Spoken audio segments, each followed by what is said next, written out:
in the diaspora.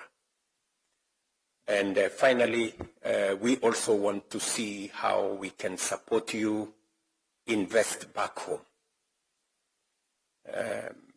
and help you structure that investment.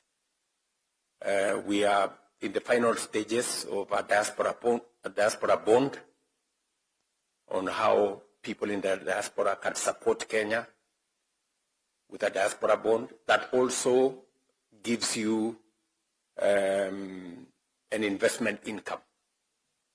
So again, I think this is some of the outcomes of what we had, our conference that we had in Nairobi, I think a year and a half ago. And we are on the final stages through cabinet, and then finally we will create a framework that you can participate.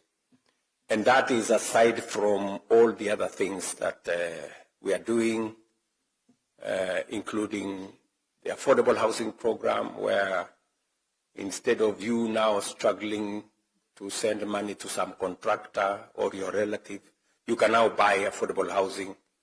Boma yangu #832 *823# buy a house. You don't have to struggle with who is the contractor and who is what. You have the undertaking of the government of Kenya that whatever house you buy, you will get it. Different from if you send to your friend or your relative, you will find that they will keep sending you pictures of the neighbor's house.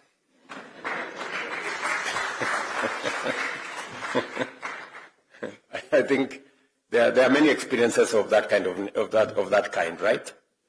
So again, you know, there are those opportunities which you can tap into, and we can all take that forward. That is one thing I wanted to discuss with you, the issues about diaspora. I know there are many other issues that you would want us to discuss, which I will be here to listen to you later. The other thing I wanted to tell you was the status of where we are as a country. I know many of you read stories in social media, misinformation, disinformation, and everything in between. But just so that you know, I will tell you 5 things. Number 1, our economy. Our economy has, since the last 3 years, the economy has stabilized. Inflation has come down from 9.6 to 4.6 this month. Our dollar exchange rate has strengthened from 165 to now 129, 128. I don't know whether that is good or bad for you guys. Certainly it's good for our economy. Our foreign exchange reserves have grown from about $5.7 billion in 2022 to $12 billion now. It's actually doubled.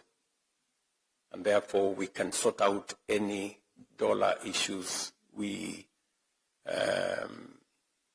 are people who could not remit their earnings to foreign countries. Now they can do it with a lot of ease. So I can confidently tell you that our economy is now stable. For those of you who follow the international financial news, Kenya was among 6 countries that everybody thought was going to default in 2022. In fact, I remember meeting Antonio Guterres, and he was telling me, what will you do, Mr. President, when your country defaults? But the good news is that by God's grace, with all the things that we did in between, cut back on this, removing subsidies on many of the things that were there, of the 6 countries that were built to default, 5 defaulted. Kenya did not.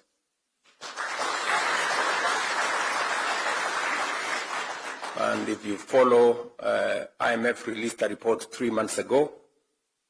Kenya's economy now has passed Angola. Kenya is now the 6th largest economy in Africa.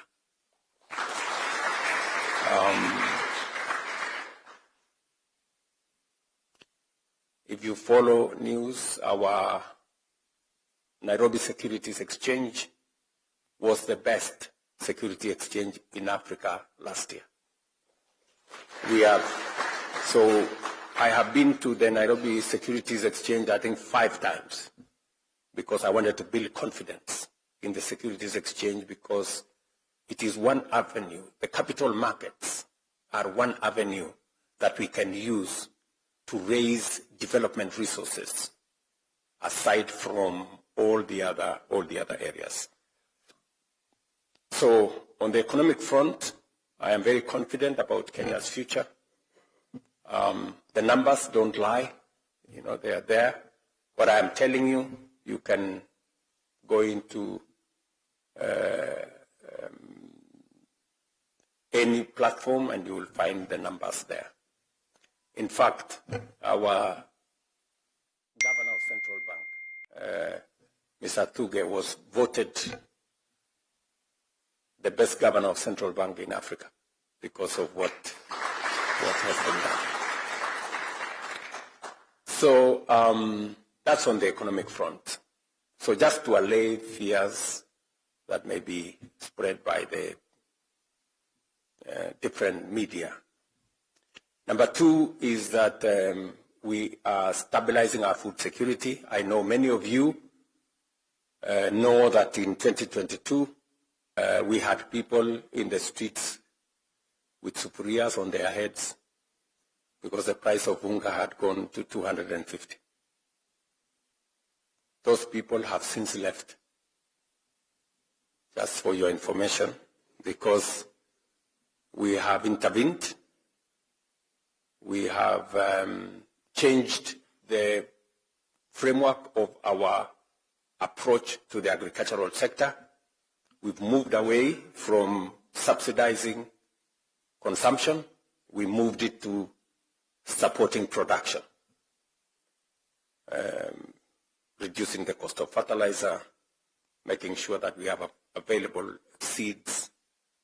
We did a big program on making sure that we use data to run government programs. We've registered 7.1 million farmers. We now have data on how many farmers are growing tea, how many farmers are growing sugarcane, how many farmers are doing coffee, avocados, wheat, rice, and we are engaging them on the basis of correct information.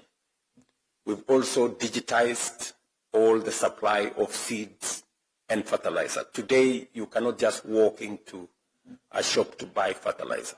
You have to be a registered farmer because we are subsidizing that fertilizer. Since then, we have removed cartels, brokers and characters who are distorting, our programs. I know you are aware that in one place in Western Kenya, I had to tell some notorious brokers, mambo ni matatu. I don't know whether you remember that. Because they were so incorrigible, so daring, that they had taken hostage a whole sugar sector. Now I can confidently tell you we have brought in the private sector in our sugar industry. I was in Thursday and Friday and Saturday. I was in Western Kenya, in Busia, in Kakamega, in Vihiga, and I can confidently tell you that our sugarcane farmers, for the first time, got bonus last year, and we will have bonus again this year. For the first time in Kenya's history. And we moved our sugar production from about 600 metric tons to 815 metric tons. It is our plan that by next year we will do 1 million tons, and by 2028 we will be a net exporter of sugar from Kenya. And that goes also with coffee. For those of you who have coffee in different parts of Kenya, the prices of coffee have gone up from an average of 60, 70 shillings a kilo. This year we were at 130, 140, 110 at the very least.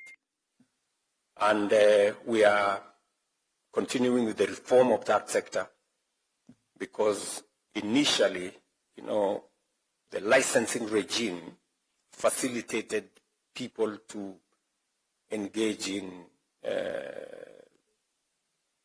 curtailing the sector. You found one person is a farmer, he is registered as a broker, he is also registered as a miller, he is also registered as a buyer at the Nairobi Coffee Exchange. And therefore, there was an incestuous relationship that undermined farmers. Today, we have straightened that space, and that is why we have better prices of coffee. Same thing with tea and all the other areas. In short, what I can tell you is that we have an import bill, food import bill of about 500 billion Kenya shillings, $4 billion. Just imagine. Every year, importing sugar, edible oil, maize, wheat, rice. So it is my intention to cut down that import bill by 50% by 2027. We want to reduce it by 250 billion Kenya shillings. And we are on course, because this year we reduced the imports of maize by 70%. We reduced the imports of sugar by 80%. We are now working on rice and wheat, and then edible oil is the one on the line. So again, we want to transform the agricultural sector so that instead of us importing 500 billion Kenya shillings, we should be exporting more. Let me say 3 final things. You're aware that I did make a commitment to do with health. And I know you know how health operates, because now you stay in this country. We've had to change the whole health